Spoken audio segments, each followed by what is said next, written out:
ભાવનગરના બોર તળાવમાં દબાણને લઈ અને પત્રિકા વાયરલ થઈ। ગેરકાયદે દબાણ સાથે કરોડોના ભ્રષ્ટાચારના આરોપ સાથે પત્રિકા વાયરલ થઈ। બોર તળાવ બચાવો અભિયાન અંતર્ગત પત્રિકા વાયરલ કરવામાં આવી। કાળુભાઈ સોલંકીએ પત્રિકા સોશિયલ મીડિયામાં વાયરલ કરી। ભાવનગર મનપાના સ્ટેન્ડિંગ કમિટીના ચેરમેન રાજુભાઈ ઉપર ભ્રષ્ટાચારનો આરોપ લાગ્યો છે। ભાવનગરના ઉદ્યોગપતિ શંભુભાઈ ડાખરા ઉપર પણ ભ્રષ્ટાચારના આરોપ। તળાવમાં પાટી પુરાણ કરી 150 કરોડ રૂપિયાના ભ્રષ્ટાચારનો આરોપ।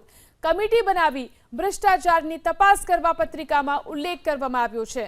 ભાવનગરમાં આવેલું છે આ તળાવ કે જેમાં તળાવનું પુરાણ કરી અને ભ્રષ્ટાચાર આચરવામાં આવી રહ્યો છે। ભાવનગર મનપાના સ્ટેન્ડિંગ કમિટીના ચેરમેન રાજુભાઈ ઉપર ભ્રષ્ટાચારનો આરોપ લાગ્યો છે। ભાવનગરના ઉદ્યોગપતિ શંભુભાઈ ડાખરા ઉપર પણ ભ્રષ્ટાચારનો આરોપ લાગ્યો છે। આ તળાવ કે જેમાં માટી પુરાણ કરી 150 કરોડ રૂપિયાનો ભ્રષ્ટાચાર આચરવામાં આવ્યો હોય તેવો પ્રકારનો આક્ષેપ કરવામાં આવ્યો છે। કમિટી બનાવી અને ભ્રષ્ટાચારની તપાસ કરવા પત્રિકામાં ઉલ્લેખ કરવામાં આવ્યો છે। તો ભાવનગરની અંદર જે રીતે સોશિયલ મીડિયામાં પત્રિકા વાયરલ થઈ છે,